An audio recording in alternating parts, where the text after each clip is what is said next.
이 새벽 우리에게 주신 하나님 말씀은 욥기 38장 1절에서 18절까지의 말씀입니다. 욥기 38장 1절에서 18절까지의 말씀입니다. 우리 하나님의 말씀을 다 함께 받들어 읽겠습니다. 그때 여호와께서 폭풍우 가운데에서 욥에게 말씀하여 이르시되 무지한 말로 생각을 어둡게 하는 자가 누구냐? 너는 대장부처럼 허리를 묶고 내가 내게 묻는 것을 대답할지니라.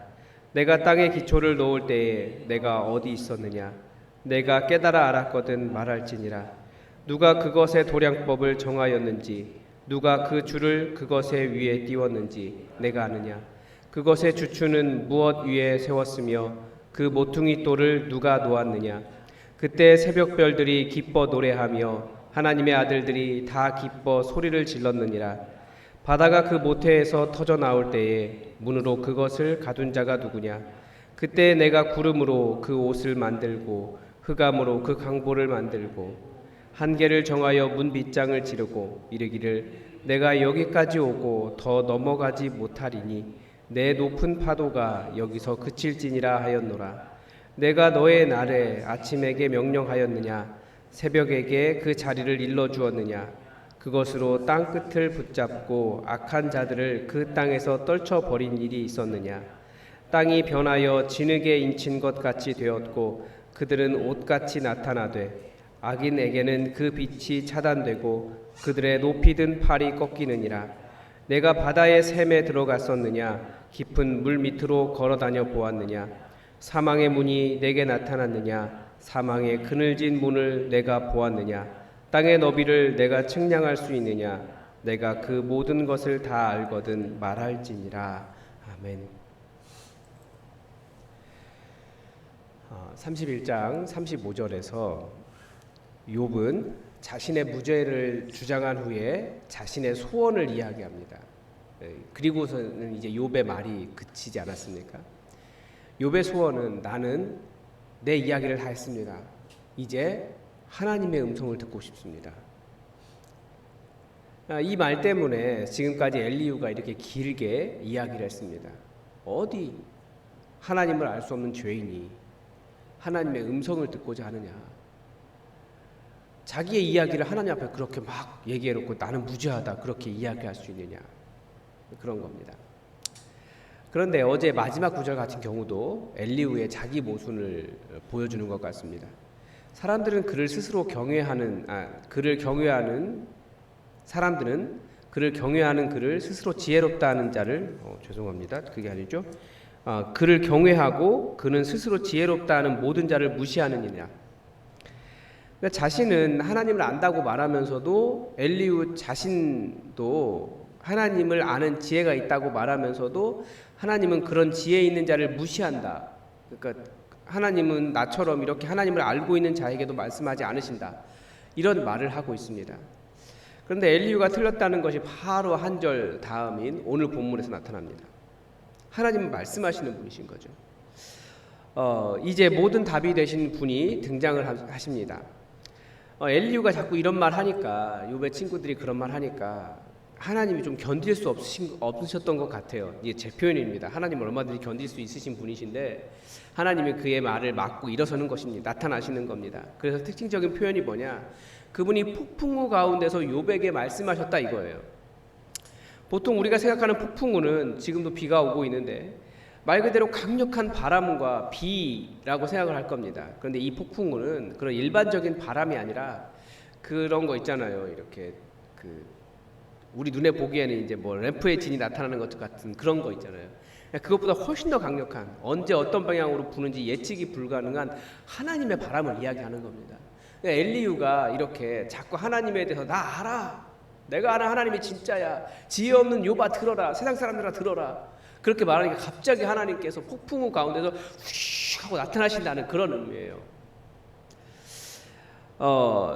하나님의 나타나심을 보여주는 하나님의 바람입니다. 이미 등장부터 하나님은 인간이 파악할 수 있는 일이나 지적 능력을 뛰어넘는 방식을 보여주고 계시는 겁니다. 아마 하나님께서 이렇게 등장하신 이유는 욥에게 대답을 그리고 욥의 친구들에게 무엇이 옳은지를 판결하시기 위해서일 겁니다. 그래서 2절에 보면 무지한 말로 생각을 어둡게 한 자가 누구냐 이렇게 말씀하십니다. 질문하시죠. 이 무지한 말로 생각을 어둡게 한 자는 욥일 수도 있고 욥의 친구들일 수도 있습니다. 무지한 말로 어둡게 했다라는 말씀은 이 세상 진리에 대한 하나님의 방식을, 그리고 하나님 그분이 어떤 분이신지에 대한 것을 알지도 못하면서 함부로 안다고 말한다라고 하는 의미를 포함하고 있을 겁니다.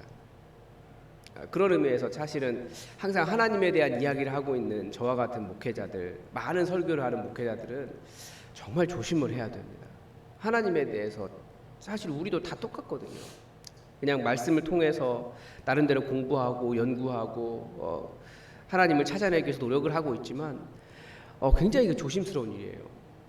그래서 저는 이 말을 저에게 하신 말씀으로 들었습니다. 무지한 말로 생각을 어둡게 한 자. 그런데 하나님께서 지금 무엇을 하고 계십니까? 쭉 읽다 보니까 하나님은 대답을 하고 계시는 것이 아니라 질문을 하고 계시더라고요. 3절에 보니까 또 너는 대장부처럼 허리를 묶고 내가 내게 묻는 것을 대답할지니라. 하나님은 대답을 요구하시는 거예요. 지금까지 많은 질문들, 하나님에 대한 이야기가 있어 왔는데 하나님께서는 오늘 본문 내일 본문 계속 하나님은 질문하십니다. 이 온 세상의 창조에 대해서도 쭉 말씀하신 후에 질문하세요. 정말 아는 거 맞냐고. 인간은 하나님의 창조에 대해서 이런저런 지식이 있다고 말을 합니다. 많은 과학자들이 창조, 태초, 여러 가지 물질의 발생, 우주의 기원 이야기하는데 여전히 설일 뿐이잖아요. 누가 그 태초의 시간과 창조의 일에 대해서 대답할 수 있겠냐는 거예요. 인간이 알지 못하는, 인간이 창조를 이야기하지만 그 태초에 대해서 우리는 하나님이 가르쳐 주시는 일까지만 알 수 있을 뿐입니다. 알아보겠다고 열심히 노력하지만 그건 이론이에요. 어떤 일이 있었는지 진짜로 모릅니다. 하나님만이 아시죠. 그러나 그 창조의 순간에 하나님은 기쁨이 있었다, 탄성이 있었다라고 가르쳐주고 계세요. 온 세상이, 모든 영적인 존재들이 기쁨의 탄성을 질렀습니다. 와. 아마 창세기의 그 창조의 이야기에서 하나님께서 그 모든 것을 보고 아름답다라고 말씀하신, 좋다라고 말씀하신 그게 이 기쁨의 탄성이었던 것 같아요.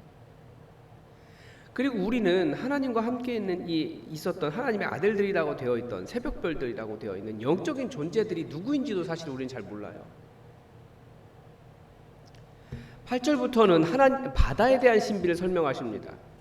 저도 이 바다를 보면서 항상 신기해하고 있는데 이 바다의 신비는 대체 이 많은 물들이 어디서 왔냐는 거예요. 왜 바다는 항상 땅을 넘어올 것처럼 넘실넘실 거리는데 엄청나게 파도 일어나면서 넘어오잖아요. 근데 왜 그 경계를 넘어오지 않을까요? 인간이 여러 가지 법칙들, 그 안에 있는 일들을 이야기하지만 이 경계를 그어놓으신 분이 하나님이시라는 거예요. 인간이 하나님을 빼고 이리저리 대답을 해보지만 결국 이 신비를 다 알지 못합니다. 16절에서부터는 죽음의 세계에 대해서도 이야기합니다. 누구도 이 죽음의 세계에 대해서 정확히 알지 못합니다. 다들 그냥 죽으면 끝인 것처럼 생각해요. 그런데 정말 희한한 것은 왜 어차피 대답하지도 못할 인간에게 하나님은 왜 질문을 하고 계실까요? 인간은 항상 자신이 질문하고 자신이 대답합니다. 그 질문에 대한 답을 얻고 싶어하고 그것을 얻었을 때 기뻐합니다. 그런데 하나님께서 질문하시는 이유는 우리가 들어야 하는 것은 내가 원하는 답이 아니라 하나님께서 하시는 말씀을 들어야 한다는 것을 보여줍니다. 우리가 성경을 읽는 이유도 내가 원하는 답을 얻기 위해서가 아닙니다. 내가 지적으로 높아지기 위해서가 아닙니다. 우리는 하나님의 뜻을 듣기 위해서 성경을 읽습니다. 많이 읽는 것도 굉장히 중요하고 통독하는 것도 중요하지만 정말 하나님께서 내게 무슨 말씀하셨는가 이것을 아는 것이 굉장히 중요한 거예요. 예수님도 오셔서 우리에게 말씀하셨습니다. 무엇을 말씀하셨습니까? 우리가 원하고 듣고 싶은 대답을 주신 것이 아닙니다. 하나님 나라에 대해서 예수님께서 하시는 말씀을 우리에게 들려주셨습니다. 이 말씀을 듣고 행하는 사람에게 구원이 있는 겁니다. 자신이 듣고 싶어하는 것만 듣는 사람과 하나님께서 하시는 말씀을 듣는 사람은 큰 차이가 있습니다. 바로 하나님 나라를 만드는 삶이 다른 거예요. 예수님이 하시는 말씀을 들었던 사람들은 예수님의 제자가 되었지만 자기가 듣고 싶은 말씀 들려주지 않는다고 해서 예수님께 비난했던 사람들은 예수님을 십자가에 못 박아 버렸습니다. 자기가 원하는 것들이 아니었거든요. 하나님께서 우리를 부르신 데는 이유가 있습니다. 목적이 있습니다. 그런데 우리는 복음이라고 말하면서 우리가 듣고 싶은 말을 기다리고 있는 거예요. 우리가 듣고 싶은 말이 들렸을 때는 아멘 하면서 설교 좋았다, 하나님 말씀이다 라고 말하지만 반대로 내가 듣고 싶지 않은 말이 들렸을 때는 은혜가 없다느니 위로가 없다느니 가짜라느니 공격을 하기도 합니다. 세상에 교회가 이렇게 많아졌는데 왜 세상이 변하지 않습니까? 내가 하나님의 목적을 위해 부르심을 받았다는 사실보다는 내 목적을 위해 하나님께서 어떻게 반응하시는가에 더 관심을 갖기 때문입니다. 그래서 뭐라고 할까요? 이 기독교 세계를 주관하고 있다라고 할까요? 그런 미국 백인들의 그런 기독교의 모습을 보면 그들이 얼마나 자기 중심적이고 그렇기 때문에 또 자기 중심적인 메시지를 내놓고 또 얼마나 자기들만 살려고 하고 또 분열적인 언어를 사용하고 있는지 모릅니다. 그래야지 자기들이 안전하게 보호되거든요. 우리가 듣고자 하는 하나님의 음성은 무엇입니까? 자신을 더 크게 만드는 일입니다. 나를 높이는 일이고 내 야망을 성취해주고 돈을 벌고 존경을 받고 권력을 얻는 일입니다. 아무것도 염려하지 말라라고 말씀하실 때도 우리는 우리의 욕망을 다 채워주실 것 같은 그런 메시지로 듣습니다. 다 내 욕망 채워주실 것이기 때문에 나는 걱정할 필요가 없구나. 이런 식으로 들어요. 하나님의 일을 하면서 여러 가지 불안과 생명의 위협과 내가 가난해지는 것과 어려움을 겪을 때 주님께서 아무것도 염려하지 말라. 이런 식의 메시지로 듣지 않습니다. 같은 말씀을 들어도 우리는 자기 중심적으로 듣는다는 거죠. 결국 우리의 우상을 정당화시켜주는 메시지를 우리는 하나님의 음성으로 인정하게 됩니다. 그러니까 변화가 없어요. 그러나 하나님께서 계속 질문하시는 이유는 우리가 하나님께 당신은 나의 무엇을 채워줄 수 있습니까?에 대해서 대답하시는 것이 아니라 나는 목적이 있어서 너를 불렀다. 그러므로 내 뜻을 들어라. 너 이거 알아? 그러니까 내 뜻을 들어라 라고 말씀하시는 것입니다. 초기 기독교인들은 그 도를 따르는 사람, 그 길을 따르는 사람들이라고 불렸습니다. 누가 봐도 다른 길을 걷는 사람들이었다는 겁니다. 누가 봐도 그들과는 다른 구별된 특정한 삶의 형태가 있었고 그들과는 삶의 방식이 달랐습니다. 세상 사람들과는. 하나님을 정말 사랑했고 서로를 사랑했고 억압받는 자를 사랑했고 가난한 자를 위해 내 재산을 내놓았습니다. 근데 우리는 어떤 삶의 방식을 가지고 있습니까?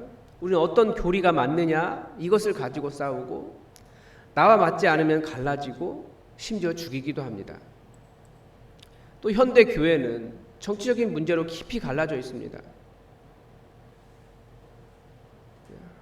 하면 안 되는 말은 하면 안 되는데 제가 정치의 문제를 언급할 때마다 혹은 정치적인 문제라고 인식될 때마다 설교에는 싫어요가 달라붙습니다. 그러나 제자 공동체가 보여준 그 도의 모습은 예수님의 사랑 때문에 나를 내려놓고 서로를 깊이 사랑하고 예수님께서 말씀하신 삶의 방식, 바로 그 도를 따랐다라는 거예요. 하나님 나라가 이념이나 관념, 개념이나 이상이 아니라 진정한 화해가 있는 관계입니다. 더 이상 유대인과 이방인이 나뉘지 않았습니다. 노예와 자유인도 하나가 되었습니다. 남자와 여자로 나뉘지 않았습니다. 약자는 보호받았고 나그네는 환영받았고 파산한 자들이 보살핌을 받았고 모든 것을 서로 나뉘었습니다. 진정한 하나를 이룬 거예요. 그래서 기쁨과 찬양이 넘쳤습니다. 누가 봐도 다른 삶이 그들에게 있었다는 거죠. 예수님이 선포하신 그 하나님 나라가 교회로 열매 맺었다라고 이야기합니다. 왜 그렇습니까? 내가 듣고 싶은 말을 듣는 현대와는 달리 그들은 예수님께서 하신 말씀을 들었기 때문입니다. 여러분, 복음에는 우리를 부르시면은 목적이 있습니다.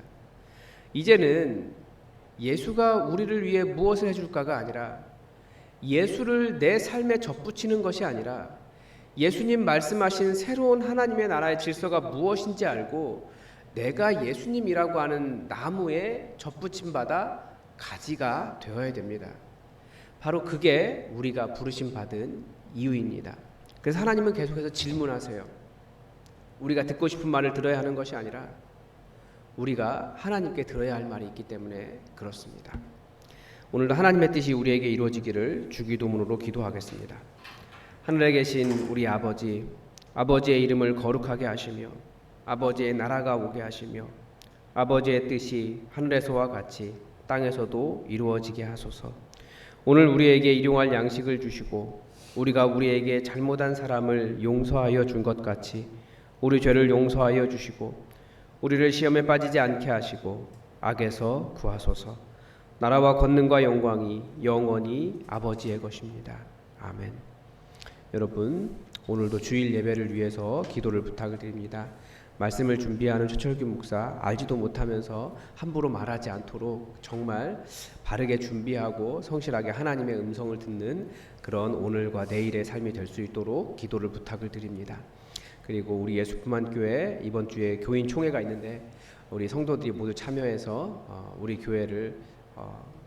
교회를 향하신 하나님의 뜻을 분별하며 또 우리 교회에 돌아가는 일들에 참여하는 그런 시간 될 수 있도록, 평안하고 기쁨 있는 시간 될 수 있도록 또 함께 기도를 부탁을 드립니다. 이제 연말이 되어서 각종 총회로 임원들을 선출하고 있습니다. 한 해를 잘 마무리하고 내년을 이끌어갈 일꾼들이 잘 세워질 수 있도록 여러분 기도를 부탁을 드립니다. 우리 다 함께 기도하겠습니다.